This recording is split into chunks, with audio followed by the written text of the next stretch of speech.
കരങ്ങളിൽ ഏൽപ്പിച്ച് പ്രാർത്ഥിക്കുന്നു. സമാധാനത്തിന്റെ ദൈവം എല്ലാവരെയും സൂക്ഷിച്ച് പരിപാലിക്കണം. രോഗികളും ബലഹീനരുമായിരിക്കുന്ന ഞങ്ങളുടെ സഭയാ കുടുംബങ്ങളെ മുഴുവൻ ദൈവം സൗഖ്യമാക്കണമെന്ന് പ്രാർത്ഥിക്കുന്നു. ആത്മമായി ഭൗതികമായി എല്ലാവരെയും ദൈവം അനുഗ്രഹിക്കണമെന്ന് പ്രാർത്ഥിക്കുന്നു. സകല ബന്ധനങ്ങളും കെട്ടുകളും ദൈവം പൊട്ടിച്ചു മാറ്റുവാൻ പ്രാർത്ഥിക്കുന്നു. ഇന്ന് കടന്നുവന്ന എല്ലാവരെയും ദൈവം അനുഗ്രഹിക്കുവാൻ പ്രാർത്ഥിക്കുന്നു. ദൈവത്തിന്റെ പരിശുദ്ധാത്മാവിനോട് സ്തോത്രം ചെയ്ത് പ്രാർത്ഥിക്കുന്നു. നൽകപ്പെട്ട സ്വതന്ത്രപാട് എല്ലാം സമൃദ്ധിയായി ദൈവം അനുഗ്രഹിക്കണം. യേശുവിൻ നാമത്തിൽ തന്നെ എല്ലാവർക്കും ദൈവത്തിന്റെ പൊന്നുതിരുനാമം വാഴ്ത്തപ്പെടുമാറാകട്ടെ. സമയം ഒരുപാട് മുന്നോട്ട് കടന്നുപോയി. ദൈവത്തിന് സ്തോത്രം. യോഗം തീരേണ്ടുന്ന സമയം അടുത്തിരിക്കുകയാണ്. ദൈവത്തിന് സ്തോത്രം. നമുക്കെല്ലാവർക്കും വന്നതിനേക്കാൾ ഉപരി വേഗത്തിൽ പോകണമെന്ന് ആഗ്രഹിക്കുന്നവരാണ് അല്ലെ? വന്നാൽ കൂടി വേഗത്തിൽ പോകണം. പെട്ടെന്ന് നിർത്തി വീട്ടിൽ പോകണമെന്ന് ആഗ്രഹിക്കുന്നില്ല. സ്തോത്രം പറഞ്ഞോട്ടെ. ആരുമില്ല. പ്രൈസല്ലോ. എന്നാ കുഴപ്പമില്ല. ദൈവത്തിന്റെ സ്തോത്രം. ദൈവമക്കൾ എവിടെയും ഒരുങ്ങി പോകും അല്ലെ?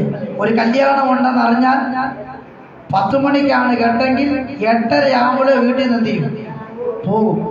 പോയിട്ട് 5 മണിയായാലും ചെറുക്കനും പെണ്ണും അവരുടെ വീട്ടിൽ പോയാലും നമ്മൾ എന്ത് ചെയ്യത്തില്ല, തിരിച്ച് വീട്ടിൽ വരത്തില്ല. അതുപോലെ കേർത്താമസമോ മരണമോ ഈ യോഗത്തിന് വരുമ്പോൾ യോഗം നിർത്താൻ വേണ്ടി എല്ലാവരും വെപ്രാളം പിടിക്കും. പക്ഷെ യോഗം നിന്ന ഒറ്റെണ്ണം വീട്ടിൽ പോവുകയും, അതാണ് എനിക്ക് മനസ്സിലാകാത്തത്. യോഗം നിർത്തിയാൽ പിന്നെ ഒരു 2 മണിക്കൂർ അല്ല 1 മണിക്കൂർ ഇവിടെ കിടന്ന് വട്ടം ചത്തി വർത്താനം പറഞ്ഞിട്ടേ പോകും. പക്ഷെ പ്രാർത്ഥനയുടെ സമയത്തിന് കുറയ്ക്കണം. എവിടെ കുറയ്ക്കാൻ പറ്റുള്ളൂ? പ്രാർത്ഥന കുറച്ചവരാരും രക്ഷപ്പെട്ടിട്ടില്ല. പ്രാർത്ഥനയുടെ അളവ് കൂട്ടിയവർ മാത്രമേ രക്ഷപ്പെട്ടിട്ടുള്ളൂ. പ്രാർത്ഥിക്കുന്നവരെയാണ് ദൈവത്തിന് ആവശ്യം. എനിക്ക് സമയം ഞാൻ നിർത്തും, പേടിക്കൊന്നും വേണ്ട. ദൈവത്തിന് സ്തോത്രം. നമ്മുടെ സമയം അല്ലെങ്കിൽ അതിവേഗത്തിൽ പോകുന്നത് കൊണ്ട് ഞാൻ ഒരു വേദഭാഗം വായിച്ച് ദൈവസന്നിധിപ്പാൻ ആഗ്രഹിക്കുന്നു. ഹോശേയ പ്രവാചകന്റെ പുസ്തകം 13-ാം അധ്യായം 1-ാമത്തെ വാക്യം. ഹോശേയ പ്രവാചകന്റെ പുസ്തകം 13-ാം അധ്യായം 1-ാമത്തെ വാക്യം. എഫ്രൈം സംസാരിച്ചപ്പോൾ വിറയലുണ്ടായി. അവൻ ഇസ്രായേലിൽ മികച്ചവനായിരുന്നു. എന്നാൽ ബാൽ മുഖാന്തരം കുറ്റം ചെയ്തപ്പോൾ അവൻ മരിച്ചുപോയി എന്ന് ആ ഭാഗത്ത് വായിക്കുന്നു. സ്തോത്രം ചെയ്താട്ടെ. എല്ലാവരും നോക്കിയാട്ടെ. Price the Lord. നിങ്ങൾക്ക് യോഗത്തിന് വരുമ്പോൾ ഒരു ബുക്കോ പേപ്പറോ പേനയോ കൊണ്ടുവരണം. എന്തിനാ വരുന്നത്? എഴുതിക്കൊണ്ട് പോകാൻ. എഴുതാറിയാമല്ലോ? എഴുതാറിയാം. എഴുതിക്കൊണ്ട് പോയിട്ട് വീട്ടിൽ ചെന്ന് മുഴുവൻ പ്രസംഗവാക്യങ്ങളും സങ്കീർത്തനങ്ങളും എന്ത് ചെയ്യണം? വായിക്കണം. നമ്മൾ ഒറ്റ ആഴ്ചത്തെ വേദവാക്യങ്ങൾ വായിക്കുന്ന എവിടെ ചെല്ലുമ്പോഴാണ്? പണ്ടൊരു അമ്മച്ചിയുടെ കണ്ണാടി എന്ത് ചെയ്തു? കാണാതെ ഒരുപാടിട്ടുണ്ടായിരിക്കും. അമ്മച്ചി കണ്ണാടി തപ്പി ഞായറാഴ്ച മുതൽ ഒരാഴ്ച മുഴുവൻ കണ്ണാടി തപ്പില്ല. പിറ്റേ ഞായറാഴ്ച ഹോളി വന്ന് സങ്കീർത്തനവായനയ്ക്ക് ബൈബിൾ തുറന്നപ്പോഴാണ് ബൈബിളിനകത്ത്. അപ്പൊ എത്ര ആഴ്ച? ഒരാഴ്ച എന്ത് ചെയ്തിട്ടില്ല. പിന്നെ എപ്പോഴാ ബൈബിൾ വായന മുഴുവൻ? ആലയത്തിൽ വരുമ്പോ. Price the Lord. സമയം കിട്ടുമ്പോൾ എല്ലാം ദൈവവചനം വായിക്കണം, വചനം കേൾക്കണം. നമ്മുടെ സമയം എപ്പോഴും എവിടെയാ? ഏതായാലും ആരാധനയ്ക്ക് പോകുമ്പോൾ എത്തിയതേക്കാം, വായിച്ചേക്കാം. ലലിയ ആരാധിക്കുമ്പോൾ വായിക്കണം. വായിക്കാൻ പറയുമ്പോൾ മാത്രം. Praise the lord. എഫ്രൈം മികച്ചവനായിരുന്നു. ദൈവത്തിന് സ്തുതി. എന്റെ പ്രസംഗ വിഷയം എന്താണ്? എഫ്രൈം മികച്ചവനായിരുന്നു. എങ്ങനെയാണ് എഫ്രൈം മികച്ചവനായത്? എങ്ങനെ എഫ്രൈം പരാജയപ്പെട്ടു? 2 തലക്കെട്ടുകളാണ്. ഒന്ന്, എങ്ങനെ എഫ്രൈം മികച്ചവനായി, എങ്ങനെ എഫ്രൈം പരാജയപ്പെട്ടു പോയി. നന്നായി പഠിച്ചു വരുന്ന കൊച്ച് അല്ലേ, 10ാം ക്ലാസ് വരെ ഫുൾ A+ ആണ്. ഇപ്പൊ പലരും പറയാറുണ്ട്, എന്റെ ചെറുക്കൻ 1ാം ക്ലാസ്സിൽ ഫുൾ A+ ആയിരുന്നു. 10 വന്നപ്പോ ഒരു A+ പോലും 1ാം ക്ലാസ്സിലെ വിഷയമല്ല 10ാം ക്ലാസ്സിൽ ആണ് പഠിക്കുന്നത്. അല്ല, 1ാം ക്ലാസ്സിൽ തറ പന പഠിച്ചാൽ മതി, 10ാം ക്ലാസ്സിൽ പഠിച്ചാൽ മതി, പോരാ. അപ്പോ തറയ്ക്കും പനയ്ക്കും കിട്ടിയ മാർക്ക് 10ാം ക്ലാസ്സിലെ മാർക്കിന് കിട്ടണമെന്ന് പറഞ്ഞാൽ അത് ശരിയാവും എന്ന് പറഞ്ഞതുപോലെ ദൈവത്തിന് സ്തോത്രം. നമ്മൾ പഠിച്ച് മികച്ചവരായി തീരുന്നത് പോലെ ഇവിടെ എഫ്രയീം മികച്ചവനായി തീർന്നു. പക്ഷേ എപ്പോഴും അവന്റെ ജീവിതത്തിൽ ഒരു പരാജയം സംഭവിച്ചു. ഇന്ന് പകലിൽ ദൈവം നമ്മെ ഓരോരുത്തരെയും മികച്ചവളാക്കി ദൈവസന്നിധി നിർത്തിയിരിക്കുകയാണ്. ഇവിടെ ഇരിക്കുന്ന ഒരു വ്യക്തിയും ഇവിടെ ഇരിക്കുന്ന ഒരു സഹോദരന്മാരും കുഞ്ഞുങ്ങളും ആരും കുറവുള്ളവരല്ല. ദൈവം നിങ്ങളെ മികച്ചവരാക്കി വെച്ചിരിക്കുകയാണ്. ദൈവത്തിന്റെ അഭിഷേകത്താൽ, ദൈവത്തിന്റെ കൃപയാൽ, ദൈവത്തിന്റെ നിയോഗത്താൽ നിങ്ങൾ എല്ലാവരും ആരാണ്? മികച്ചവരാണ്. ഒന്നിനൊന്ന് മെച്ചപ്പെട്ടവരാണ്. ഞാനും എന്റെ സഹോദരൻ ഇരട്ട സഹോദരന്മാരാണ്. പക്ഷേ എന്റെ ശുശ്രൂഷ വെച്ച് പുള്ളിയുടെ ശുശ്രൂഷ എന്ത് ചെയ്യരുത്? അളക്കരുത്. അളന്നാൽ തെറ്റിപ്പോവും. പലയിടത്തും ഞങ്ങള് പകലും വൈകിട്ട് എന്ത് ചെയ്തിട്ടുണ്ട്? പ്രസംഗിക്കാറുണ്ട്. പകലും ഞാൻ പ്രസംഗിച്ചിട്ട് വീട്ടിൽ പോരും. ശനിയാഴ്ച വൈകിട്ട് ഇദ്ദേഹമായിരിക്കും പ്രസംഗിക്കുന്നത്. അപ്പോൾ ഇദ്ദേഹം അവിടെ ചെല്ലുമ്പോ പലരും ചോദിക്കാറുണ്ട്, പകല് കണ്ട ആൾ പോലെ വൈകിട്ടിരിക്കുന്നത് ഷേപ്പിന് വ്യത്യാസം വന്നോ, ശബ്ദത്തിന് വ്യത്യാസം വന്നോ, സ്റ്റൈൽ പകലത്തെ സ്റ്റൈലിലല്ലോ വൈകിട്ട് ചോദിക്കാറുണ്ട്. രണ്ട് വ്യക്തിത്വങ്ങളാണ്. ദൈവത്തിന് സ്തോത്രം. ഇന്ന് പകൽക്കാലം എന്നെ കേൾക്കുന്ന പ്രിയരെ, ഓരോരുത്തർക്ക് അവരവരെ ദൈവം മികച്ചവരാക്കാനുള്ള അഭിഷേകം അവരവരുടെ ഹൃദയത്തിൽ ദൈവം കൊടുത്തിട്ടുണ്ട്. ഇന്ന് പകലിൽ നിന്നെ മികച്ചവനാക്കി മാറ്റാൻ, സഭയിൽ നിന്നെ മികച്ചവനാക്കി മാറ്റാൻ, ദേശത്ത് നിന്നെ മികച്ചവനാക്കി മാറ്റാൻ നിന്റെ അകത്തൊരു ദൈവത്തിന്റെ അഭിഷേകത്തെ ഇന്ന് പകലിൽ ദൈവം പകർന്നിട്ടുണ്ട്. ഇവിടെ ഇരിക്കുന്നവരാരും ബലഹീനരല്ല. ഇവിടെ ഇരിക്കുന്നവരാരും അശക്തരല്ല. ഇവിടെ ഇരിക്കുന്നവരാരും വലിയ കുറവുള്ളവരല്ല. ദൈവം നിങ്ങളെ മികച്ചവരാക്കുവാൻ കണ്ടെത്തിയിരിക്കുന്നവരാണ്. ദൈവത്തിന് സ്തോത്രം. അല്ലെങ്കിൽ നമുക്ക് എഫ്രൈമിനെ കുറിച്ച് അറിയാം. എഫ്രൈം ദൈവത്തിന് സ്തോത്രം. യോസേഫിന്റെ രണ്ടാമത്തെ മകനാണ് ആര്? എഫ്രൈം. എഫ്രൈം എന്ന വാക്കിന്റെ അർത്ഥം ഇപ്രകാരമാണ് പറയുന്നത്: സങ്കടദേശത്ത് എന്നെ വർദ്ധിപ്പിച്ചു എന്ന് പറഞ്ഞാണ് യോസേഫ് എഫ്രൈം എന്ന് എന്ത് ചെയ്തിട്ട് പേരിട്ടത്. ഇപ്പൊ പേരിനകത്ത് തന്നെ വർധനവുള്ളവൻ ആര്? ഇപ്പോൾ അവന്റെ പേരിന്റെ അർത്ഥം എന്തുവാ? വർധനവ്. ഇപ്പൊ ദൈവം നിന്നെ എന്തിനാ വിളിച്ചത്? വർദ്ധിക്കാൻ വിളിച്ചതാ. പക്ഷേ യോസേഫ് പറയുക, എവിടെ വെച്ചാ യോസേഫ് വർദ്ധിച്ചെന്നറിയാമോ? സങ്കടദേശത്ത് വെച്ച് ദൈവം യോസേഫിനെ വർദ്ധിപ്പിച്ചു. അതാണ് എഫ്രൈം. ഇന്ന് പകലിൽ ഒരുപാട് സങ്കടങ്ങൾ ഹൃദയത്തിനകത്ത് അവൻ നിറഞ്ഞ ദൈവസന്നിധിയിൽ തലവണക്കിയ ദൈവകുഞ്ഞുങ്ങളോട് പരിശുദ്ധാത്മാവിന് ദൂതൻ വിളിച്ചു പറയാ, നിന്റെ സങ്കടത്തെ മാറ്റിക്കൊണ്ട് ഒരു വർദ്ധനവ്, ഒരു എഫ്രൈം നിന്റെ ജീവിതത്തിൽ തരാൻ ഇന്ന് പകലിൽ ദൈവങ്ങളെ ആഗ്രഹിക്കുകയാണ്. യോസേഫിന് മിസ്രൈം ഒരു കാരാഗ്രഹമാണ്. യോസേഫിന് മിസ്രൈം ഒരു ക്ഷാമദേശമാണ്. യോസേഫിന് മിസ്രൈം അപമാനിക്കപ്പെട്ട ദേശമാണ്. യോസേഫ് ഒറ്റപ്പെട്ട ദേശമാണ്. പക്ഷേ എവിടെയാണ് ഒറ്റപ്പെട്ടത്? എവിടെയാണ് അവഗണിക്കപ്പെട്ടത്? എവിടെയാണോ കുറഞ്ഞു പോയത്? എവിടെയാണോ ക്ഷീണിച്ചു പോയത്? അവിടെ തന്നെ ദൈവം യോസേഫിനെ വളർത്തി. ഇന്ന് പകലിൽ നീ ഒറ്റപ്പെട്ടെടുത്ത്, നീ തകർന്നു പോയെടുത്ത്, നീ ചുരുങ്ങി പോയെടുത്ത് ദൈവത്തിനെ വർദ്ധിപ്പിക്കുന്ന ദൈവമാണ്. ദൈവത്തിന് എന്ത് ചെയ്യാൻ പോവാ? വർദ്ധിപ്പിക്കാൻ പോവുക. 2022 അവസാന മാസങ്ങളിലേക്ക് പ്രവേശിക്കുമ്പോ പരിശുദ്ധാത്മാവ് പലരെ തട്ടിയിട്ട് ഒരു ദൂത് പറയുക, നിന്റെ സങ്കടം മാറ്റി, നിന്റെ കുടുംബത്തിന്റെ സങ്കടം മാറ്റി, നിന്റെ ഞെരുക്കം മാറ്റി, നിനക്കൊരു വർദ്ധനവ് ദൈവത്തിന്റെ പരിശുദ്ധാത്മാവ് ഇന്ന് പകലിൽ ഈ ആലയത്തിൽ ഒരു പ്രോമിസ് കൈമാറുകയാണ്. പരിശുദ്ധാത്മാവ് ഇടപെടുന്നു. നിനക്കൊരു വർദ്ധനവ് ദൈവം തരും. എന്തൊക്കെ വർദ്ധിപ്പിക്കും? യോസേഫ് ഒറ്റയ്ക്കാണ് മിസ്രൈമിൽ വന്നത്. എങ്ങനെ വന്ന്? ഒറ്റയ്ക്ക്. ആ മിസ്രൈമിൽ വെച്ച് യോസേഫ് ഒരു കുടുംബ ദൈവത്തിൽ ഉണ്ടാക്കിയിട്ടുണ്ട്. ആദ്യത്തെ വർദ്ധന എവിടെ വെളിപ്പെട്ടു? കുടുംബത്തിൽ വെളിപ്പെട്ടു.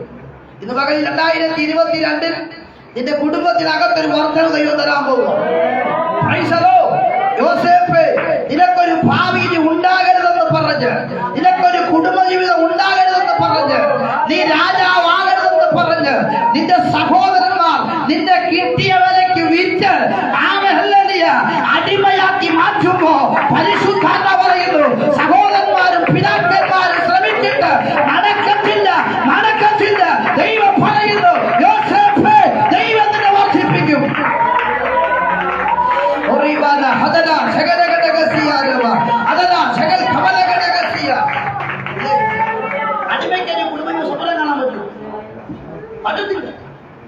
ഒരടിമയ്ക്ക് കുടുംബയ്ക്ക് സ്വപ്നം കാണാൻ പറ്റുമോ? വേണ്ടി പറ്റത്തില്ല.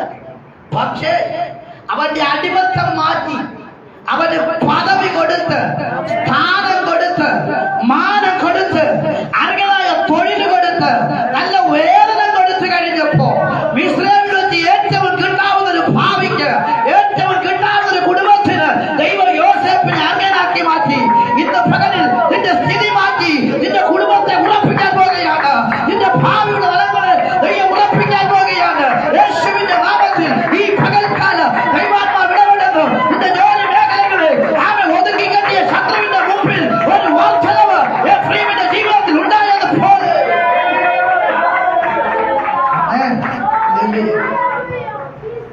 ദൈവമക്കളെ, എഫ്രൈം സങ്കടദേശത്തുണ്ടായ എഫ്രൈമിന്റെ ഈ യോസേപ്പിന്റെ സ്ഥിതി മാറിയ കാലഘട്ടം എഫ്രൈം ഉണ്ടായ കാലഘട്ടം. സാധാരണ നമ്മുടെയൊക്കെ ചിലർ പറഞ്ഞിട്ടുണ്ട്, ഇവന്റെ തലവട്ടം എന്ന് കണ്ടോ അന്ന് തുടങ്ങി എന്തോ മോനെ കഷ്ടകാലം അല്ലേ, പറയത്തില്ലയോ?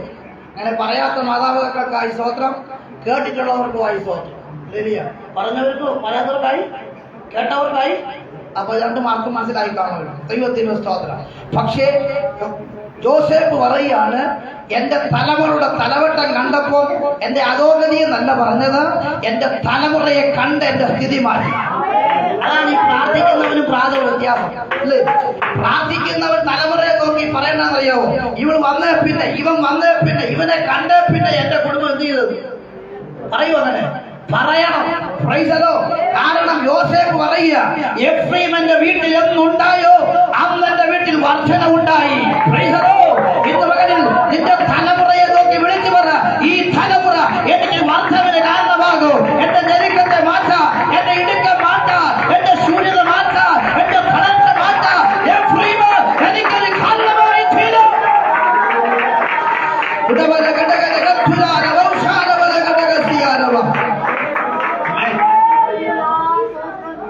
പറഞ്ഞാൽ ഇളയവനാണ് ആര്? എഫ്രൈം. ദൈവത്തിന് മനുഷ്യയാണ് മൂത്ത്. ദൈവത്തിന് സ്തോത്രം. സത്യത്തിൽ മൂത്തവനാണ് എന്ത് ചെയ്യേണ്ടത്? ബലമായിട്ട് വരേണ്ടത്. പക്ഷെ ദൈവം ബലം കുറഞ്ഞ എഫ്രൈമിനെ മൂത്തവന്റെ സ്ഥാനത്ത് എന്ത് ചെയ്തു? ആക്കി വെച്ചു. ഞാൻ പലപ്പോഴും ഇങ്ങനെ ആ വാക്യം ചിന്തിക്കുമ്പോൾ പറയാറുണ്ട്, മൂത്തവനെ തള്ളിക്കളഞ്ഞ് ഇളയവനെ മൂത്തവന്റെ അധികാരം കൊടുത്ത ദൈവം നമ്മളാക്കി വെച്ചത് എന്ന് പറഞ്ഞാൽ, മൂത്തവനെ ദൈവം സ്ഥാനത്ത് നിന്ന് മാറ്റുമ്പോ മൂത്തവന്റെ പദവിയും അനുഗ്രഹവും അവന്റെ തലമ ഇട്ടുകൊടുത്തു. ഇന്ന് പകലിൽ ആരെങ്കിലും നിന്നെ തള്ളിക്കളയുമ്പോ, തള്ളിക്കളഞ്ഞെന്നുള്ള വേദന നിനക്ക് വേണ്ട. തള്ളിക്കളഞ്ഞവൻ നിന്നെ ഓർത്ത് ദുഃഖിക്കും. കാരണം നിന്റെ മേൽ വരാൻ പോകുന്നത് ഒരു ജ്യേഷ്ഠന്റെ അനുഗ്രഹമാണ്. ഇന്ന് പകലിൽ യേശുവിന്റെ നാമത്തിൽ ഒരു ജ്യേഷ്ഠന്റെ അനുഗ്രഹം നിന്റെ മേൽ വരികയാണ്. അബ്രഹാമിന്റെ കാലം കഴിഞ്ഞ് ഇങ്ങോട്ട് മോശയുടെ കാലമൊക്കെ തുടങ്ങി വരുമ്പോൾ ദൈവം പറയുന്നുണ്ട്, ആദിജാതന്മാരെ എനിക്ക് വേണം. ഇസ്ലാമിൽ പോന്നു കഴിഞ്ഞപ്പോൾ ആദിജാതന്മാരെല്ലാം ദൈവത്തിന് വേണമെന്ന് പറഞ്ഞു. പക്ഷെ എഫ്രൈം ആദിജാതനല്ല, ആണോ? പക്ഷേ എഫ്രൈമിന് വേണ്ടി ദൈവം അവനെ ആദിജാതനാക്കി മാറ്റി. യാക്കോബ് ആദിജാതനല്ല, പക്ഷെ യാക്കോബിനെ കണ്ടതുകൊണ്ട് ദൈവം അവനെ ആദിനാക്കി മാറ്റി. ഇന്ന് പകലിൽ നമ്മൾ പലരും ആദിജാതന്മാരല്ല, പക്ഷെ ദൈവം നമ്മളെ കണ്ടതുകൊണ്ട് നമ്മൾ ആദിജാതന്മാരായി. ആര് ആദിജാതൻ? അപ്പോൾ ഓറഞ്ച് പോലെ ഇരിക്കുന്ന യഹൂദനാണ് ആദിജാതൻ. ലേലിയ കറുത്തും അല്ലേ, കരിക്കട്ടയും. ദൈവത്തിന് സ്തോത്രം. വെയിലിന്റെ കളറും കൂടെ അടിക്കുമ്പം അല്ലേ ലൂയ എന്ന് പറയുന്നത് ചോക്ലേറ്റ് പരുവത്തിലിരിക്കും നമ്മള്. ആമേലിയ ആപ്പിളിന്റെ നിറമുള്ളവരെ തള്ളിക്കളഞ്ഞിട്ട് അവന്റെ തലയ്ക്ക് വെച്ച അനുഗ്രഹമാണ് നിന്റെ തലയ്ക്ക് പകൽക്കാലം ഒഴുകുന്നത്. ഇന്ന് ദൈവാത്മാവ് ദൂത് പറയുക, യഹൂദന് വരണ്ട അനുഗ്രഹം, ഇസ്രായേലിന് വരണ്ട അനുഗ്രഹം അവർക്ക് ലഭിക്കാതെ കർത്താവായ യേശുക്രിസ്തു മുഖാന്തരം അബ്രഹാമിന്റെ അനുഗ്രഹം ജാതികൾക്ക് വരേണ്ടെന്ന് എന്നെഴുതിയതുപോലെ ആദിജാതനെ തള്ളിക്കളഞ്ഞ് ഇളയജാതനെ സ്നേഹിച്ച ദൈവം. എവിടെയും മൂത്തവർക്കാണ് പ്രയോജനം. ദൈവത്തിന് മൂത്തവർക്ക് എവിടെ അല്ലേ, അവർക്കാണ് ഏറ്റവും കൂടുതൽ സാധ്യത. വീതം വെക്കുമ്പോഴും നമ്മളെ പതിവനുസരിച്ച് ഇളയവർക്ക് വീട് കൊടുക്കെങ്കിലും കൊടുക്കണോ വേണ്ടോ എന്ന് ആര് പറയണം? മൂത്തവൻ പറയണം. പറയണ്ടേ? മൂത്തത് പറയാം എനിക്ക് വേണ്ടെന്ന് പറഞ്ഞാലേ കൊള്ളൂ. പൊതുവെ മൂത്തവർ പറയും എനിക്ക് വേണ്ടെന്ന് പറയുമ്പോൾ എന്ത് ചെയ്യുന്നറിയാമോ? കൂട്ടത്തിൽ സ്വത്തിന്റെ കൂട്ടത്തിൽ അപ്പനും അമ്മ കൂടെ അങ്ങോട്ട് എന്ത് ചെയ്യും? അങ്ങനെയാ അല്ലേ? അങ്ങനെയല്ലേ എന്നാലും ആരെയും മൂത്തവർ ഇടവർ നിൽക്കുന്നുണ്ടോ കുടുംബത്തിൽ? ഇല്ല, ഞങ്ങളുടെ കുടുംബത്തിൽ അങ്ങനെയൊക്കെയാണ്. പ്രൈസല്ലോ, മൂത്തത് പറയാം എനിക്കൊന്നും വേണ്ട, പക്ഷെ ഞാൻ പോകുമ്പോ എന്റെ അപ്പനും അമ്മ ഇവിടെ എന്ത് ചെയ്യും?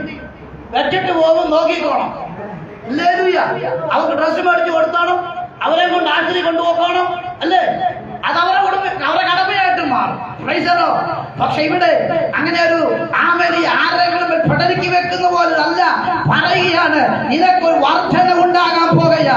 ഇതുപോലെ ദൈവാത്മാവ് ഒരു ദൂത് കൈമാറുകയാ. ദൈവമക്കള് ദൈവത്തിന്റെ പരിശുദ്ധാത്മാവ് ഇടപെടുകയാ. അവൻ മൂത്തവർക്ക് ലഭിക്കാത്ത ആത്മീയ ഭൗതിക അനുഗ്രഹ ഇളയതായ നിനക്ക് തരാ, ഇളയ കൈയായ നിനക്ക് തരാ, വലണ്ട കൈയായ നിനക്ക് തരാ. ഇന്നവകൾ ദൈവത്തിന് അഭിഷേകം ചെയ്യുക.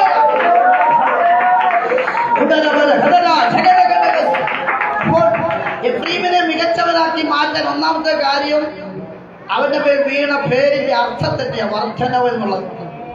രണ്ട്, അവന് മൂത്തവനായ മനശ്ശയുടെ അനുഗ്രഹം കൂടെ ഇളയവന്റെ തലമേൽ വന്നു വീണത്. അതൊക്കെയാണ് രണ്ടാമത്തെ കാരണം. അവസാനം ഈ വല്യപ്പനായ യാക്കോബ് വന്ന് കരം വെച്ച് അനുഗ്രഹിക്കുമ്പോ യോസേഫ് പിടിച്ചു മാറ്റിയല്ലേ അപ്പന്റെ കൈക്കിട്ട് എന്ത് ചെയ്തു? ഇന്നത്തെ അപ്പന്മാരാണെന്ന് കണ്ണപ്പെട്ട് വെച്ചത്. യോസേഫ് തട്ടി മാറ്റിയിട്ട് എന്ത് ചെയ്തില്ല? അപ്പം പറഞ്ഞൊരു കാര്യമുണ്ട്, വെച്ചത് വെച്ച്. പ്രൈസലോ എന്ന് പറയുന്ന നൂറ് ഞാൻ വിളിച്ചു പറയാം. ദൈവത്തിന്റെ അനുഗ്രഹത്തെ തട്ടിപ്പറിച്ചു മാറ്റാൻ ലോകത്തിലെ ഓരോ സംഗതിയും കഴിയുന്നില്ല. പ്രൈസലോ, യാക്കോബ് പിതാവായ ദൈവത്തിന് നിഴലായി നിൽക്കുമ്പോ ലോകത്തിന്റെ അപ്പൻ അത് തട്ടിപ്പറിച്ച് മൂത്തവനല്ലേ അവന് കൊടുക്കെന്ന് പറയുമ്പോൾ ദൈവം പറയില്ല, ഇല്ല ഇല്ല, വെച്ചത് വെച്ചു. ഇന്ന് പകലിൽ അമ്മയുടെ ഉദരം മുതൽ നിന്റെ വേർതിരിച്ച ദൈവ നിന്റെ തലമേൽ വെച്ചിരിക്കുന്ന അഭിഷേകത്തെ, നിയോഗത്തെ, അനുഗ്രഹത്തെ തടയാൻ ലോകത്തിലെ അപ്പന്മാർക്ക് കഴിയത്തില്ല. അപ്പന്റെ ബന്ധത്തിന് കഴിയുമോ? കഴിയത്തില്ല. പ്രൈസലോ. അതുകൊണ്ട് ലോകത്തിലെ അപ്പന്മാരെ ബഹുമാനിക്കണം, സ്നേഹിക്കണം, കരുതണം, അവർക്ക് വേണ്ടതെല്ലാം കൊടുക്കണം. പക്ഷേ ലോകത്തിന്റെ അപ്പ നിന്നെ ശപിച്ചുകൊണ്ടോ ലോകത്തിന്റെ അമ്മ നിന്നെ പ്രാഗ്യത കൊണ്ടോ ദൈവത്തിന്റെ അനുഗ്രഹം നമ്മുടെ തലയിൽ നിന്ന് എന്ത് ചെയ്യത്തില്ല, പോകത്തില്ല. പ്രൈസലോ. ദൈവജനം പറയുന്നു, ദൈവം അനുഗ്രഹിച്ചിരിക്കെ എനിക്കത് മറിച്ചിട്ടുകൂടാ. പ്രൈസലോ. അപ്പം വന്ന് മറിച്ചിടാനാ നോക്കുന്നത്, അമ്മ വന്ന് മറിച്ചിടാനാ നോക്കുന്നത്, നാട്ടുകാരും മറിച്ചിടാനാ നോക്കുന്നത്. പക്ഷെ അനുഗ്രഹം മറിച്ചിടാൻ ലോകത്തിലെ ഒരു ശക്തിക്ക് കഴിയത്തില്ല. നിന്റെ പകരം പരിശുദ്ധാത്മാവ് ഇടപെടുകയാ, നിന്നോട് ദൈവാത്മാവ് ഇടപെടുകയാ. നിന്റെ മേൽ പകർന്ന അഭിഷേകത്തെ, നിന്റെ മേൽ പകർന്ന നിയോഗത്തെ, നിന്റെ മേൽ പകർന്ന അനുഗ്രഹത്തെ മറിച്ചിടാൻ ലോകത്തിലെ ഒരു ശക്തിക്ക് കഴിയത്തില്ല. ദൈവത്തിന്റെ അഭിഷേകം വെച്ചതാ. പറഞ്ഞാട്ടെ, പൈസലോ, വെച്ചതാ. എനിക്ക് വേണ്ടി ദൈവം ഒരു വീട് വെച്ചതാ, അത് മാറ്റിടാൻ നിനക്ക് വച്ചത്തില്ല. എനിക്കൊരു ജോലി ദൈവം വെച്ചിരിക്കുന്നതാ, അത് മറച്ചിടാൻ നിനക്ക് വച്ചത്തില്ല. ഒരു തലമുറയെ ദൈവം എനിക്ക് വേണ്ടി വെച്ചിരിക്കുന്നതാ, അത് ഇല്ലാതാക്കാൻ പിശാച് നിനക്ക് കഴിയത്തില്ല. ഒരു കുടുംബം എനിക്ക് വേണ്ടി വെച്ചിരിക്കുന്നതാ, അത് ഇല്ലാതാക്കാൻ പിശാച് നിനക്ക് കഴിയത്തില്ല. ഒരു ശുശ്രൂഷ എനിക്ക് വേണ്ടി വെച്ചിരിക്കുന്നതാ, അത് ഇല്ലാതാക്കാൻ പിശാച് കഴിയത്തില്ല. വിശ്വസിക്കുന്ന കർത്താവിനെ ആരാധിച്ചാട്ടെ. ദൈവം വെച്ചിരിക്കുന്നതൊന്നും ഒരു പിശാചും തകർക്കാൻ കഴിയില്ല. നിനക്ക് വേണ്ടി വെച്ച ജോലി, നിനക്ക് വേണ്ടി വെച്ച കുടുംബം, നിനക്ക് വേണ്ടി ശുശ്രൂഷ ഇല്ലാതാക്കാൻ ഒരു ശക്തിക്ക് കഴിയില്ല.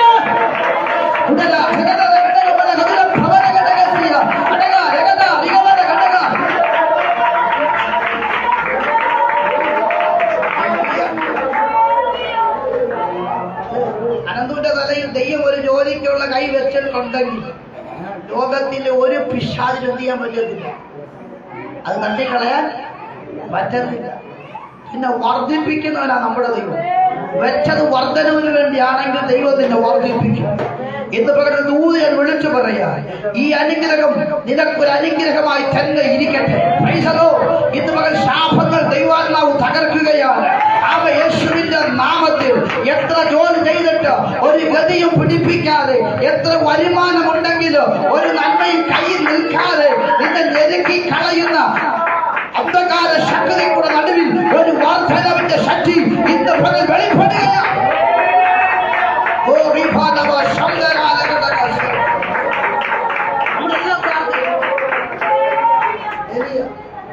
നമ്മുടെ അക്കൗണ്ടിനൊക്കെ വേണ്ടി എന്ത് ചെയ്യണം? പ്രാർത്ഥിക്കണം. അക്കൗണ്ട് എടുത്തിട്ട് തിരിഞ്ഞു നോക്കിയിട്ട് എന്ത് ചെയ്യണം? കർത്താവ് ആരെങ്കിലും എന്റെ അക്കൗണ്ട് തിരക്കണം, കർത്താവ് എന്ത് ചെയ്യണം? പ്രാർത്ഥിക്കണം അല്ലേ? 5 കോടി ഒന്നും വന്നില്ലെങ്കിലും 5000 കിട്ടാതെ വരച്ചു.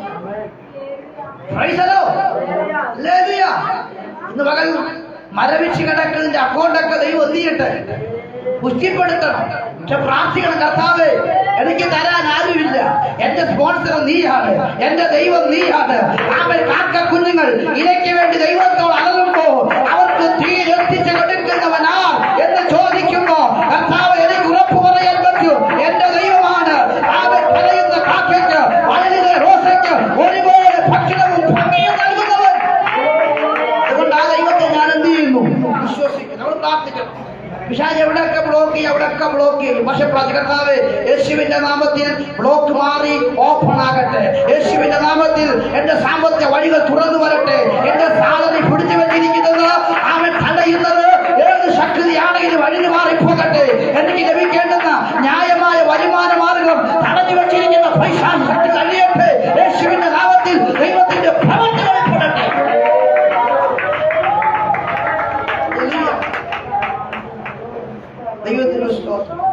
ദൈവം എഫ്രീമിനെ കുറിച്ച് പറയുന്ന ഒരു പദപ്രയോഗം യിരെമ്യാവിന്റെ പുസ്തകത്തിൽ കിടപ്പുണ്ട്. 31-ാം അധ്യായം. എഫ്രീമേ, നീ എന്റെ വാത്സല്യ പുത്രൻ. ദൈവത്തിന്റെ ആരാണ്? വാത്സല്യ പുത്രനാണ് എഫ്രീം. നമ്മൾ ദൈവത്തിന് എപ്പോഴും എന്തായിരിക്കും? വാത്സല്യമുള്ളവർ. ഈ കുർത്തക്കേടൊക്കെ കാണിച്ചിട്ട് നിന്നെ ഈ ഭൂമിയുടെ പരപ്പിൽ ജീവനോടെ നിർത്തിയിരിക്കുന്ന ദൈവത്തിന്റെ വാത്സല്യം അല്ലേ? ജീവിച്ചിരിക്കാൻ നമുക്ക് എന്തൊരു യോഗ്യതയുണ്ട്? ദൈവസാന്നിധ്യം നമ്മൾ എന്തോരം കള്ളം പറയുന്നല്ലേ? കള്ളം പറയുന്നില്ലേ? ഇച്ചാൽ സമ്മതിച്ച് കള്ളം പറയുന്നതാണ് സമ്മതിച്ചത്. അപ്പോൾ ദൈവസാന്നിധ്യം നമ്മൾ എന്ത് ചെയ്യും? കള്ളം പറയുന്നവരെ. അപ്പൊ ഇങ്ങനെയൊക്കെ ഒരുപാട് കാര്യങ്ങൾ നമ്മുടെ ജീവിതത്തിൽ ഉണ്ടെങ്കിലും ദൈവമക്കളെ, ദൈവം നമ്മെ നിലനിർത്തിയിരിക്കുന്നത് എന്തിനെന്ന് ചോദിച്ചാൽ ദൈവത്തിന്റെ വാത്സല്യം കൊണ്ടാണ് ദൈവം നമ്മെ നിർത്തിയിരിക്കുന്നത്. നീ നശിച്ചു പോകാത്തത് ദൈവത്തിന്റെ കൃപയാണ്. നശിച്ചു പോകാത്തത് അല്ലേ? മലാക്കിയുടെ പുസ്തകത്തിലാണെന്ന് എനിക്ക് തോന്നുന്നു വാക്യം കിടപ്പ് ഇങ്ങനെയാണ്: യാക്കോബിന്റെ പുത്രന്മാരെ, നിങ്ങൾ മുടിഞ്ഞു പോകാതിരിക്കുന്നത് യഹോവയുടെ ദയ. നമ്മൾ മുടിയാതിരുന്നവരാ, പക്ഷെ മുടിഞ്ഞു പോകാത്തതിന്റെ കാര്യം ദൈവത്തിന്റെ ദയയാണ്, നമ്മുടെ കഴിവൊന്നുമല്ല. ലോകക്കാലം പറഞ്ഞാൽ എന്റെ ദൈവത്തിന്റെ കൃപയാ ഞാൻ മുടിയാത്തത്. ഞാൻ മുടിഞ്ഞു കാണാൻ ആഗ്രഹിച്ച ഒരുപാട് പേരുണ്ട്. എന്റെ സ്വഭാവം കൊണ്ട് ഞാൻ മുടിയേണ്ടതാ, പക്ഷേ മുടിയാതിരിക്കുന്നത് യഹോവയുടെ ദയ. അപ്പം എഫ്രീം ആരാണ്? വാത്സല്യപുത്രൻ. വാത്സല്യം തോന്നിച്ചു. ദൈവത്തിന്റെ സ്തോത്രം. എഫ്രീമിന്റെ അനുഗ്രഹം കൂട്ടുചേർക്കപ്പെട്ടിരിക്കുന്നത് യഹൂദയോട് ചേർത്താണ്. എന്താണ്? യഹൂദനോട് ചേർത്ത്. ഞാൻ വാക്യങ്ങളൊക്കെ വായിപ്പിക്കാൻ പോയ സമയമില്ലാത്തതാണ് ഓടിച്ചു പറഞ്ഞു പോയത്. പുറപ്പാട് പുസ്തകം 37 നമുക്കത് കാണാൻ കഴിയുന്നുണ്ട്. വാക്യം എങ്ങനെയാണ്? യഹൂദയുടെ അനുഗ്രഹം യഹൂദയുടെ ഇടയിൽ ഇരിക്കണം. യഹൂദന്റെ ഇടയിലാണ് ആരുടെ അനുഗ്രഹം വെച്ചിരിക്കുന്നത്? യഹോവയുടെ അനുഗ്രഹം ആർക്ക് വെച്ചിരിക്കുന്നത്?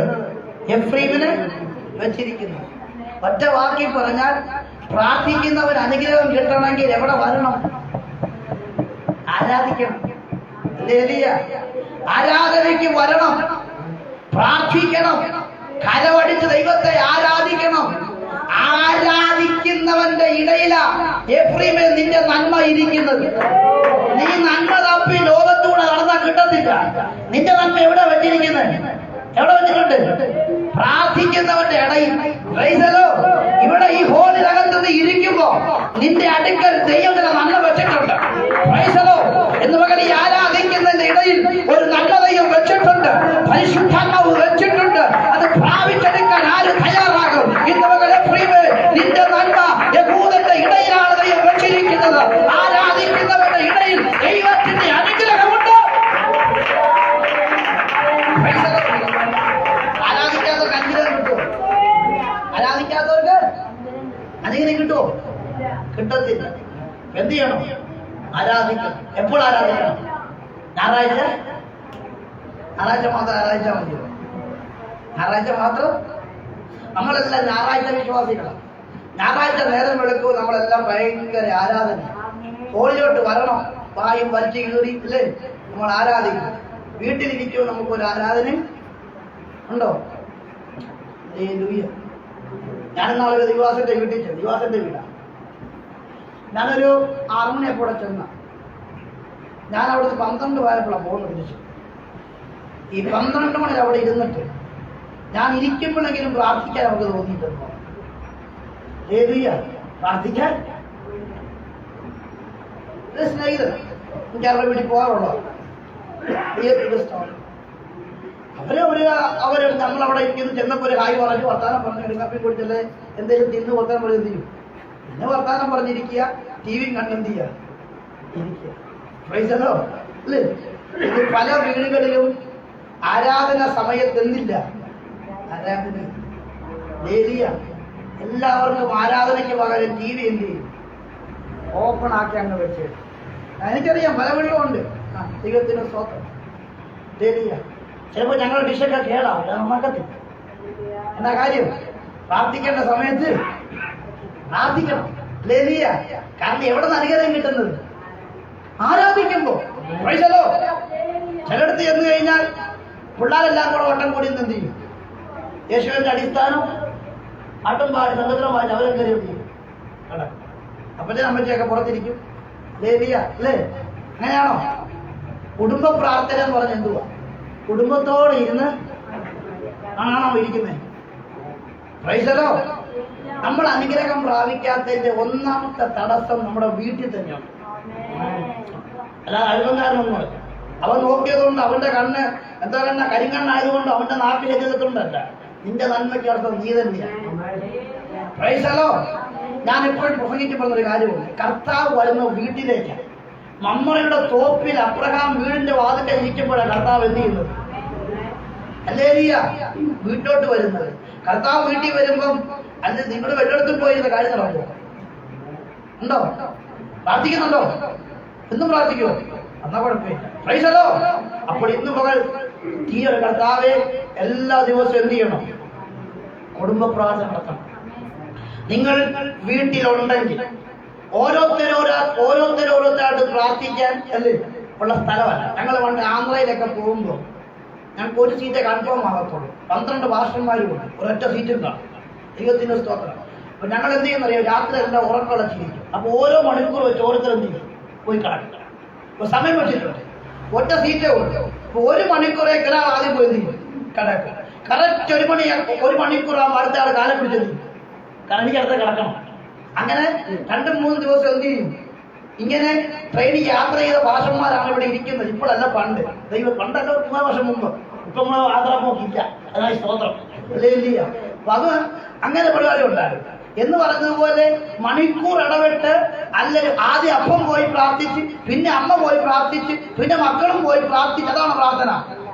കുടുംബ പ്രാർത്ഥന എന്ന് പറഞ്ഞാൽ കുടുംബത്തോട് ദൈവസ്ഥലിന് മുട്ടുകുത്തണം. എന്താ യോശുവ പറഞ്ഞു? ഞാനും എന്റെ കുടുംബമോ ഞങ്ങളെ ഹോവയെ സേവിക്കും. എത്ര പിണക്കം ഉണ്ടെങ്കിലും എത്ര വൈരാഗ്യം ഉണ്ടെങ്കിലും സന്ധ്യാപ്രാർത്ഥനയ്ക്ക് മുട്ടുമടക്കണം. എന്നോട് ക്ഷമിക്കണമെന്ന് പറഞ്ഞ് എന്ത് ചെയ്യണം? ഇത് വഴക്കുണ്ടാകാറുണ്ട്. അല്ല, ഞാൻ എന്റെ വീട്ടിൽ വഴക്കില്ല. എന്റെ വീട് ദൈവത്തിന്റെ അലയൊന്നുമല്ല. എന്റെ വീട്ടിലും വഴക്കുണ്ട്. ഞങ്ങൾ മൂക്കിട്ട് വഴക്ക് കൊടുക്കും, അമ്മയും മക്കളും. അല്ലേ? ഇത് നിസ്സാര കാര്യം വരെ പണം പറയാം. ഞങ്ങളുടെ അമ്മ നിസ്സാര കാര്യം പറയും. അല്ലേ? എന്റെ സഹോദരനല്ലേ, ഞാനും പറയും. പക്ഷെ ഞങ്ങൾക്കൊരു പ്രത്യേകതയുണ്ട്. അത് ഞങ്ങൾ അഭിമാനത്തോടെ പറയും. എത്ര വഴക്കുണ്ടെങ്കിലും തിന്നാനും പ്രാർത്ഥിക്കാനും ഞങ്ങൾ ഒന്നിച്ചു പോകും. അതിനകത്ത് ഞങ്ങൾ ഒരാളെ ഒന്നിച്ചു പോകും. ഒറ്റയ്ക്ക് പോയി തിന്നത്തുമില്ല, ഒറ്റയ്ക്ക് പോയി നിന്നിട്ടില്ല, പ്രാർത്ഥിക്കത്തില്ല.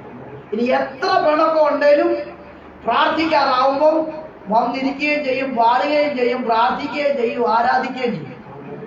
പ്രൈസലോ എന്ന് പറഞ്ഞ ഒറ്റ വാക്യമുള്ളൂ. ഞങ്ങളുടെ പിണക്കം പ്രാർത്ഥനാ സമയം വരെ. അത് കഴിയുമ്പോൾ ഞങ്ങൾ വീണ്ടും എന്ത് ചെയ്യും? പാട്ടുപാടി പ്രാർത്ഥിക്കും. ഞാനും എന്റെ സഹോദരനും വഴക്ക് പിടിച്ചിട്ട് പൊട്ട തിന്നാൻ പോകും. ആൾക്കാരെ നോക്കിയിരിക്കും. അങ്ങനെ വഴക്ക് അതേ ഉടനെ പൊട്ടിന്ന് കാണും. ഞങ്ങളും പൊറോട്ട തിന്നാനും മതദോശ തിന്നാനും ഹോട്ടലിൽ പോകും.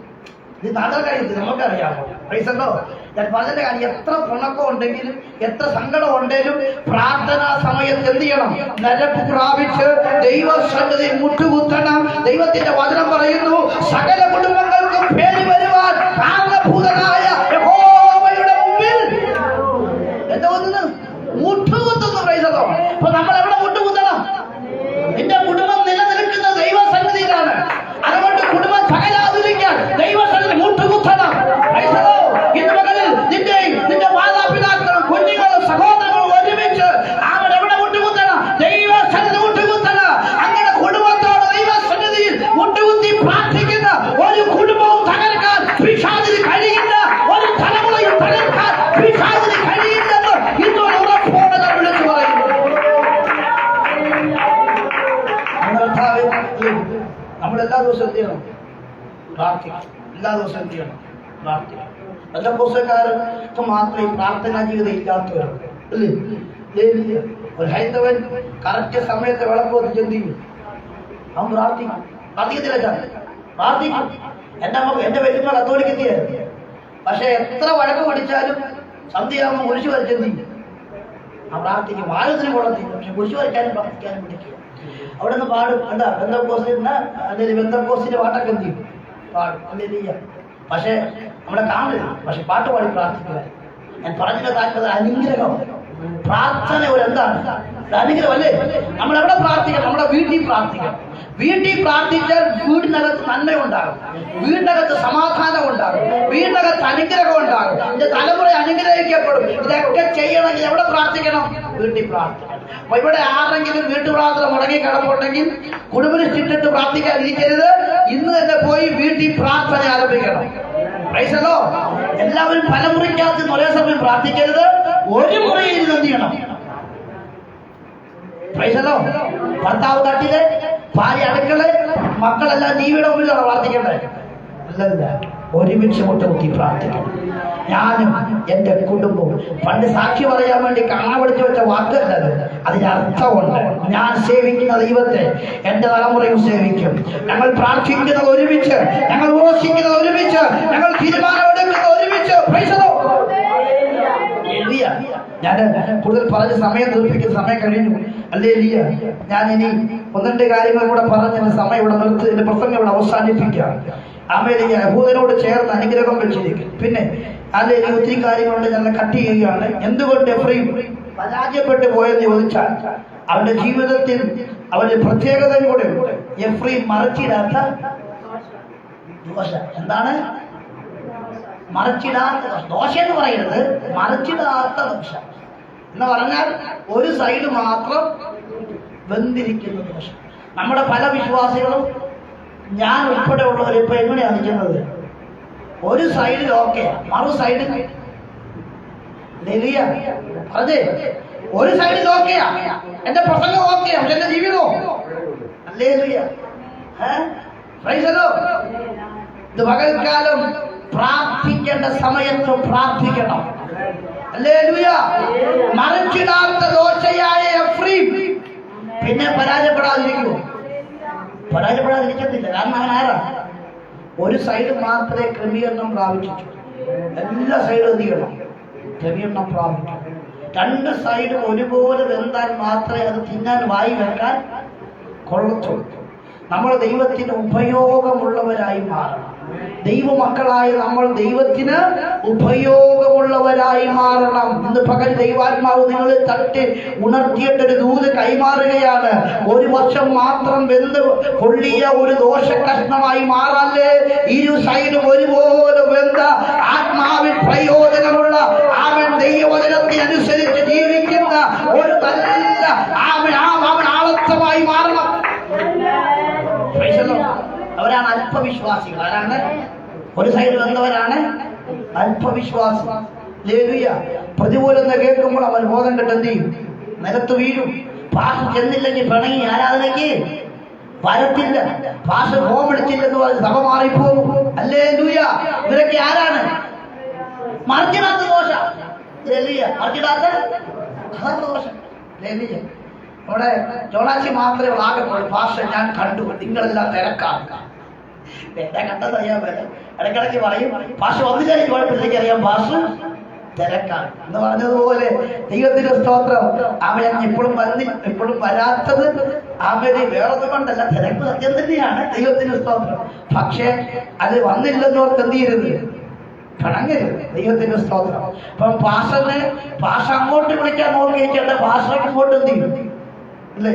ഫോണിൽ ഔട്ട് ഗോയിങ്ങും ഉണ്ട്, ഇൻഗോയിങ്ങും ഉണ്ട്. ഇങ്ങോട്ടും വിളിക്കാം, അങ്ങോട്ടും എന്ത് ചെയ്യാം വിളിക്കാം. അപ്പം ഭാഷ അങ്ങോട്ട് വിളിക്കാത്തത് കൊണ്ട് വിശ്വാസി ഇങ്ങോട്ട് വിളിക്കത്തില്ലെന്ന് തീരുമാനത്തെ കാര്യം നോക്കുക. അപ്പൊ ഭാഷനെ എന്ത് ചെയ്യണം, വിളിക്കണം. അപ്പൊ അത് നിങ്ങൾക്കൊരു ചെറിയ ഒരു ഉപദേശമായി തന്നേ ഉള്ളൂ, പിണങ്ങണ്ട. പ്രൈസറല്ലേ നിങ്ങളെല്ലാവരും വിളിക്കുന്നവരാണെന്ന് എനിക്കറിയാം. ദൈവത്തിന്റെ സ്തോത്രം. അപ്പോൾ ഒന്ന് എഫ്രൈം മറിച്ചിടാത്ത ദോഷയാണ്, അതുകൊണ്ടാണ് അവൻ എന്ത് ചെയ്തത്, പരാജയപ്പെട്ടു പോയത്. രണ്ട്, അവൻ ജാതികളോട് ഇടകലർന്നു. പ്രൈസറോ, അതിക്രമം, പരസംഗം തുടങ്ങിയ മേക്ഷമായ പദപ്രവൃത്തികൾ അവന്റെ ജീവിതത്തിലുണ്ടായി. ദൈവം അവനെ യുദ്ധം ചെയ്യാൻ വേണ്ടി തിരഞ്ഞെടുത്തു. പക്ഷേ യുദ്ധ ദിവസത്തിൽ എഫ്രൈം പിന്തിരിഞ്ഞു പോയി. പ്രൈസറോ, അതുകൊണ്ട് തന്നെ ദൈവത്തിന്റെ മഹത്വം അവരുടെ ഒരു പക്ഷിയെ പോലെ പറന്നു പോയെന്ന് ഓശിയ 9:12 കിടപ്പുണ്ട്. പ്രൈസറോ, അവസാനത്തെ കാര്യം എന്തുകൊണ്ട് അവൻ പരാജയപ്പെട്ടു പോയെന്ന് ചോദിച്ചാൽ അവർ ബാലിന്റെ പുറകെ എന്ത് ചെയ്തു പോയി. ഇത്രയും കാരണങ്ങളാണ് അവർ പരാജയപ്പെടാനുള്ള കാരണം. പക്ഷെ ദൈവം എഫ്രൈമിനെ തെരഞ്ഞെടുക്കുമ്പോൾ അവൻ മികച്ചവനായിരുന്നു. മികച്ചവൻ. അവൻ വെറും മികച്ചവനല്ല, അവൻ സംസാരിക്കുമ്പോൾ എന്ത് ചെയ്തു, വിറയിൽ പിടിച്ചെന്ന് പറഞ്ഞാൽ എഫ്രൈം സംസാരിക്കുന്നത് കേൾക്കുന്ന ജനത്തിന്റെ അകത്ത് ചലനം ഉണ്ടാവും. ലേലിയ നമ്മളെപ്പോഴും കണ്ടമാനം പറയുന്നവരുണ്ടല്ലേ, ചില ആളുകൾ എപ്പോഴും ഉണ്ടോ, പക്ഷെ അവരൊറ്റ വാക്കേ പറയുന്നത് എന്തായിരിക്കും, കർശനമായ വാക്കായിരിക്കും. കലവിലാതെ എപ്പോഴും എന്ത് ചെയ്യത്തില്ല, പറയത്തില്ല, ഒരെണ്ണേ പറയൂ. അത് ചങ്കത്ത് നിറയ്ക്കുന്ന വാക്കായി എന്ന് പറഞ്ഞ പോലെ എഫ്രൈം അതായിരുന്നു പറഞ്ഞത്. അവൻ പറയേണ്ടത് പോലെ പറഞ്ഞാൽ അത് എത്ര വലിയ ജനസമൂഹം ഉണ്ടെങ്കിലും വിറയ്ക്കുമായിരുന്നവര്. ഇന്ന് പകൽ ദൈവാത്മാവ് ഒരു ദൂത് പറയുന്നു, ദൈവം നിന്നെ കണ്ടെത്തിയത് നിന്റെ വാക്ക് കേട്ട് അനേകർ ഉറയ്ക്കണം, ദൈവശത്തിൽ ഉറയ്ക്കണം. നിന്റെ പാട്ട് കേട്ട്, നിന്റെ പ്രസംഗം കേട്ട്, നിന്റെ പ്രാർത്ഥന കേട്ട് അനേകർ ദൈവമുമ്പാകെ ഉറയ്ക്കുന്നവരായി മാറണം. അതുകൊണ്ട് ദൈവം നിന്നെ മികച്ചവനാക്കി തിരഞ്ഞെടുത്തിരിക്കുകയാണ്. അതുകൊണ്ട് നിങ്ങൾ മടങ്ങി വരിക, എഫ്രൈമേ മടങ്ങി വരിക, ദൈവത്തിലേക്ക് മടങ്ങി വരിക, അതിക്രമത്തിന് മടങ്ങി വരിക.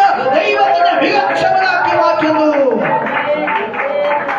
മടങ്ങി വന്നാൽ ദൈവം നമ്മൾ എന്ത് ചെയ്യും, ശക്തമായി ഉപയോഗിക്കും. മടങ്ങി വരുമോ? മടങ്ങി വരണം. ബാലിനെ വിട്ട് മടങ്ങി വരണം. പ്രൈസല്ലോ. ഇസ്രായേലിനോട് ദൈവം പറഞ്ഞൊരു കാര്യമുണ്ട്, നിങ്ങൾ അന്യ ദൈവങ്ങളുടെ പുറകെ പോകരുത്. പക്ഷേ ഇസ്രായേൽ എവിടെയൊക്കെ പോയാലും ആദ്യം അന്വേഷിക്കുന്നവർ ദേവന്മാരുടെ അല്ലേ, എവിടെയൊക്കെ എന്തൊക്കെ ഉണ്ടെന്നാണ് അവർ ആദ്യം അന്വേഷിക്കുന്നത്. അതുകൊണ്ട് ദൈവം അവരിന്ന് പലപ്പോഴും പിണങ്ങിപ്പോയിട്ടുണ്ട്, ദൈവത്തെ പിണക്കി വിട്ടിട്ടുണ്ട്. പക്ഷേ ദൈവ സ്നേഹവാനും, അച്ചായൻ പറഞ്ഞ പോലെ ദൈവ സ്നേഹവാനും അപ്പന് മക്കളോട്, അപ്പന്റെ ഹൃദയം എപ്പോഴും മക്കൾക്ക് എന്ത് ചെയ്യും. ഞാൻ ആ ഭാഗം പറയുമ്പോൾ അമ്മച്ചിമാർ പണം. പക്ഷെ സത്യത്തിൽ അപ്പന്മാരുടെ ഹൃദയമാണ് എപ്പോഴും മക്കൾക്ക് അനുകൂലം. പക്ഷെ അമ്മമാരാണെന്നറിയാവോ, അവർ ഭയങ്കര അനുകൂലമായിട്ട് നടിക്കും. പക്ഷെ അനുകൂലമല്ല, വെറുതെ നമ്മോട് പറയാം കുഴപ്പമൊന്നുമില്ല, നീ എന്തൊക്കെ ചെയ്താൽ പറയാന്ന് പറയാം. അപ്പഴേ ഇത് പറഞ്ഞു കൊടുത്തേ, അവൻ ആ പണിക്ക് പോവാ, നിങ്ങൾ തടയാൻ പറയും. ആരാ പറയുന്നറിയാം, ആദ്യം അമ്മ പറയത്തില്ല. അനുകൂലമുണ്ട്, പക്ഷെ അപ്പൻ അങ്ങനെയല്ല. അപ്പൻ പൊക്കോളാൻ പറഞ്ഞാൽ പിന്നെ എടി അവൻ പോട്ടെ, നീ ഒന്ന് മിണ്ടണ്ടെന്ന് തീരും. അപ്പം അങ്ങനല്ലേ അമ്മേനെ. അമ്മ നമ്മോടത്ത് പറയും, അയ്യോ മോനോ പാവോ, അപ്പഴേ അത് പറഞ്ഞു കൊടുക്കും. അവൻ ആരാ പറഞ്ഞാ അറിയത്തില്ല. ഇതാണ് ഈ അമ്മമാരുടെ പ്രത്യേകത. പിന്നെ അമ്മമാർക്ക് എപ്പോഴും വാത്സല്യം പതപ്പിക്കാനേ അറിയാവൂ. അപ്പൻ അങ്ങനെയല്ല. അപ്പൻ എന്താണ് എപ്പോഴും ഗൗരവത്തോടെ ഇടപെടും. ദൈവത്തിന്റെ സ്തോത്രം. പിന്നെ മറ്റൊരു കാര്യം എന്ന് പറഞ്ഞാൽ അല്ലേലിയ കൂടുതൽ ഉപദേശം പറയുന്നത് അമ്മമാരായിരിക്കും. അതല്ലേ ലേലിയ ചെവി തിന്നുന്ന ഒരാളിപ്പോഴും അമ്മമാർ. അതാണ് അമ്മമാര്, ഭാര്യമാര്, പെണ്ണമ്മ, ഇവരൊക്കെ എപ്പോഴും ചെവി തിന്നുന്നവർ. ഓർത്തോണം, ചെവിക്കൊന്നും എപ്പോഴും കഴിച്ചോണ്ടിരിക്കും. നമ്മൾ ചിരിക്കുന്നു. അമ്മ ഉപദേശം പറഞ്ഞു ചെവി കഴിച്ചോണ്ടിരിക്കും. എടാ അത് ചെയ്യണം, ഇത് ചെയ്യണം അല്ലേ. ഞാൻ പലപ്പോഴും ഞാൻ ഉദാഹരണം ഞാൻ കടയിൽ പോകുമ്പോൾ എന്തൊക്കെ വേണമെന്ന് ചോദിച്ചിട്ടാണ് പോകുന്നത്. അവിടെ ചെന്നിട്ട് കടയിൽ പോയി സാധനം മേടിച്ച് വീട്ടിൽ വരുമ്പോൾ പറയും അതിന് കുറവ് ഒരു ദിവസം 10 പ്രാവശ്യം കടയിൽ പോയാലും വീട്ടിലെ സാധനം എന്ത് ചെയ്യത്തില്ല, മേടിച്ച് തീർത്തില്ല. അതാണ് ഈ അമ്മമാരുടെ പറ്റിയത്. അപ്പോൾ ഞാൻ പോട്ടെ പ്രധാനം പറഞ്ഞതേ ഉള്ളൂ. പക്ഷെ എപ്പോഴും ഓർക്കുക, എപ്പോഴും അമ്മയുടെ ഹൃദയം എന്താണ്? വാത്സല്യവും അപ്പന്റെ ഹൃദയം എപ്പോഴും ദയാഹൃദയവുമായിരിക്കും. അപ്പൻ നമ്മളെ വഴക്ക് പറഞ്ഞാലും അപ്പന്റെ ഉള്ളിൽ എന്റെ മോനെ ഞാൻ വഴക്ക് പറഞ്ഞെന്നുള്ള പശ്ചാത്താപം എപ്പോഴും കേട്ടേക്കും, വിഷമം എപ്പോഴും കേട്ടേക്കണം. അതുകൊണ്ടാണ് അപ്പൻ പിന്നെയും പോയിട്ട് വരുമ്പോൾ അതൊക്കെ എന്ത് ചെയ്യുന്നത് അല്ലേ?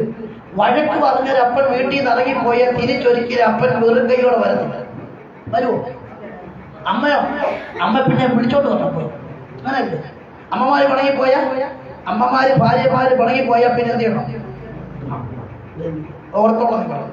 എനിക്ക് അനുഭവം ഇല്ലെന്ന് ഓർത്തിരിക്കണ്ട, എനിക്ക് അനുഭവം ഉണ്ടാവും സമയം. ഞാൻ എപ്പോഴും പറയത്തുള്ളൂ, ദൂരെ നിന്നുള്ള പെണ്ണ് കെട്ടാണ് ഞാനൊന്നും വിളിക്കാൻ പോകുന്നില്ല, പോട്ടെ. അപ്പൊ എന്താ പറഞ്ഞെന്ന് വെച്ച് കഴിഞ്ഞാൽ ഇവരെപ്പോഴും എന്ത് ചെയ്യും? അങ്ങനെ ഇരിക്കും. ഒരൊറ്റ പോയിട്ട് ഇവർ നമ്മളോട് ചോദിക്കാതെ ഇപ്പൊ പലരും പോകുന്നത്. പോയി കഴിഞ്ഞ് ഞാൻ ഇങ്ങോട്ട് പോകുന്നത് വിളിച്ചു പറയും. ഞാൻ അടുത്ത കണ്ടീഷൻ എടുക്കട്ടെ, ഞാൻ വരണമെങ്കിൽ വന്നെന്നെ പറഞ്ഞ എന്നോട് പറഞ്ഞിട്ടില്ലയോ? വന്നു കൊണ്ടുപോകണമെന്ന് പറയും. ഇവർ പറഞ്ഞിട്ടാണോ പോയത്? പിന്നെ എന്തിനാ ചെന്ന് കൊണ്ടിരുന്നത്? ഇതാണ് ഇവരുടെ ശപ്പൻ. അങ്ങനെയല്ല, അപ്പം പോയതാ, വന്നതാണ്. അത് പോട്ടെ, ഞാൻ തമാശ പറഞ്ഞു വേണം ഫീസ് എടുക്കണ്ട. ഞാൻ പറഞ്ഞതിന്റെ താല്പര്യം, അപ്പന്റെ ഹൃദയം മക്കൾക്കോടെ എപ്പോഴും ദയതോന്നുന്ന ഹൃദയം. ഇന്ന് പകൽ പിതാവ് പറഞ്ഞതുപോലെ മുടിയൻ പുത്രൻ ഭവനത്തിൽ അപ്പനെ പിണക്കി അപ്പനോടെല്ലാം പിടിച്ചു മേടിച്ച് അപ്പന്റെ മകനല്ലെന്നും കൂടെ പറഞ്ഞിട്ടാണ് ഇറങ്ങിപ്പോലെ. ഇനി ഞാൻ നിന്റെ മകനല്ലെന്നാ പറഞ്ഞത്. പക്ഷേ അപ്പൻ അല്ലേറിയ ഒരു വാക്കുകൊണ്ട് തള്ളിപ്പറഞ്ഞ തീരുന്ന ബന്ധമല്ല അപ്പനും മക്കളും തമ്മിലുള്ള ബന്ധം. എന്ന മകൻ എത്രയോ വട്ടം സ്വർഗീയ അപ്പനെ തള്ളിക്കളഞ്ഞ് ലോകത്തിന്റെ പുറകെ നമ്മൾ പോയി ദൈവമക്കളെ. പക്ഷെ അപ്പൻ നമ്മെ തേടി വന്നു. അപ്പൻ നമ്മെ മാടി വിളിച്ചു, വരിക വരിക എന്ന് പറഞ്ഞ് അപ്പൻ നമ്മെ സ്നേഹിച്ച അവന്റെ സ്നേഹം എത്ര വലുത്!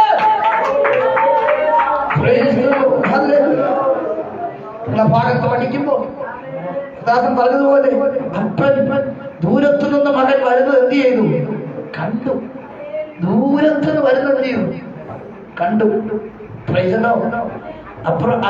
അപ്പൻ മകനെ കാണുമ്പോ മകന്റെ കോലമൊക്കെ എന്ത് ചെയ്യും? മാറി കോലക്കെട്ട വരുന്നത് അല്ലേ? താടി മീശയൊക്കെ വളർത്തി, കൗളുമൊക്കെ ഒട്ടി, ചീന വസ്ത്രമൊക്കെ ധരിച്ച് ഒത്തിനാളായില്ലേ അതൊക്കെ ധരിച്ചിട്ട് വല്ലാത്ത പരിവക്കല്ല വരുന്നത്. കണ്ടാൽ അടയ്ക്കുന്ന, അടുത്താൽ മണക്കുന്ന വൃത്തികെട്ട രൂപത്തിലെ മകൻ തിരിച്ചു വരുന്നത്. പക്ഷെ അപ്പന്റെ കണ്ണിൽ മകനാണെന്ന് ബോധ്യം വരുമ്പോ അവന്റെ നിറം നോക്കത്തില്ല, അവന്റെ മണം നോക്കത്തില്ല, അവന്റെ ഷേപ്പ് നോക്കത്തില്ല. അപ്പൻ ഒരിടത്തും കുത്തിപ്പിടിച്ചിരിക്കത്തുമില്ല. അപ്പൻ എഴുന്നേറ്റോടിച്ചെന്ന് അവനെ കെട്ടിപ്പിടിച്ചവനെ ചുംബിച്ചു ഹല്ലേലൂയ വരിക എന്ന് പറഞ്ഞവനെ വീട്ടിലേക്ക് ആലിംഗനം ചെയ്തു.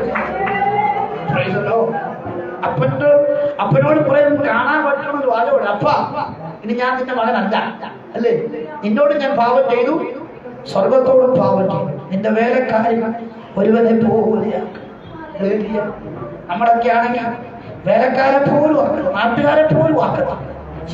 പറഞ്ഞു, ഞാൻ നിന്നെ ജനിപ്പിച്ചത് വേലക്കാരനാക്കാനല്ല, എന്റെ മകനാക്കാനാ. എന്റെ പകലിൽ കുഞ്ഞിക്കാരെല്ലാം വിളിച്ചവൻ വരിക വരിക, എന്റെ മകൻ മരിച്ചു പോയിരുന്നു, ഇപ്പോൾ അവൻ മടങ്ങി വന്നിരിക്കുന്നു, ജീവിച്ചിരിക്കുന്നു.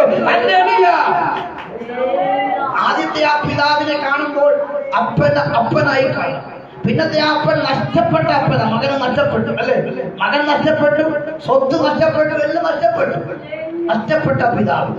മൂന്നാമത് നഷ്ടപ്പെട്ട അപ്പനല്ല, തിരിച്ചു നേടിയെടുത്ത അപ്പൻ. ഇന്ന് പകലിൽ നമ്മൾ ഒരിക്കൽ നഷ്ടപ്പെട്ടവരായിരുന്നു, പാവത്തിന്റെ പടുകുഴിയിൽ വീണ് ദൈവദേശം നഷ്ടപ്പെടുത്തിയവരായിരുന്നു. പക്ഷെ അപ്പൻ സ്വർഗം വിട്ടിറങ്ങി വന്നു. അവൻ ഇരിക്കുന്ന ഇടം വിട്ടവൻ ഇറങ്ങി. അവൻ ദൈവരൂപത്തിലിരിക്കെ ദൈവത്തോടുള്ള സമത്വം മൃഗം പിടിച്ചു കൊള്ളണമെന്ന് വിചാരിക്കാതെ ദാസരൂപമെടുത്തു. നമ്മൾ ഓടി വരുന്ന കാഴ്ച കണ്ട് പിതാവിന്റെ വലത്തുഭാഗത്ത് തേജസ്സിന്റെ പുത്രനായി, ദൈവകൃപയുടെ പുത്രനായി, കൃപയുടെ സിംഹാസനത്തിലിരിക്കുന്ന ദൈവപുത്രൻ വരവ് കണ്ടവൻ ചാടി എഴുന്നേറ്റു. ഞാനിതാ ഇറങ്ങി ഇറങ്ങി വന്നിരിക്കുന്നു. Praise the Lord.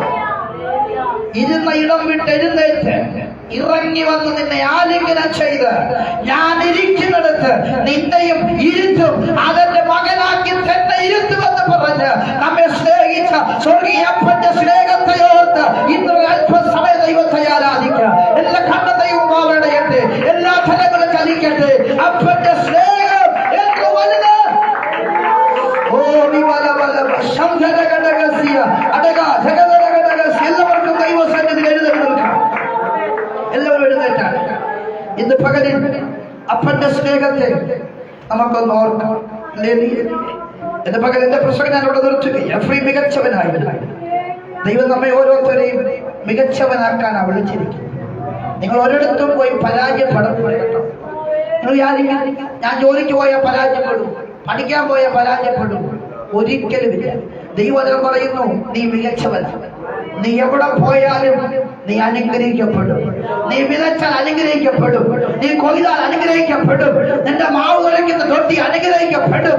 ദൈവത്തിന്റെ വചനം പറയുന്നത് നീ എന്റെ വാത്സല്യപുത്രൻ, നീ മികച്ചവനാണ്. എല്ലാ കണ്ണും ദൈവം ഭാവമാണ്. കർത്താവ് എന്നെ ഒന്ന് മികച്ചവനാക്കി മാറ്റും. എന്റെ ക്ഷീണങ്ങൾ മാറ്റി, എന്റെ തളർച്ചകൾ മാറ്റി എന്നെ ഒന്ന് മികച്ചവനാക്കി മാറ്റും. എന്റെ അകത്ത ദൈവ സ്നേഹം കത്തട്ടെ, ദൈവം കത്തട്ടെ. ദൈവത്തിന്റെ പരിശുദ്ധാത്മ ഓരോ ഹൃദയങ്ങളിൽ ചലിക്കട്ടെ. എല്ലാ കരങ്ങളും അടിച്ച് ദൈവത്തെ ആരാധിച്ചാട്ടെ. ആരും മൗനമായിരിക്കരുത്.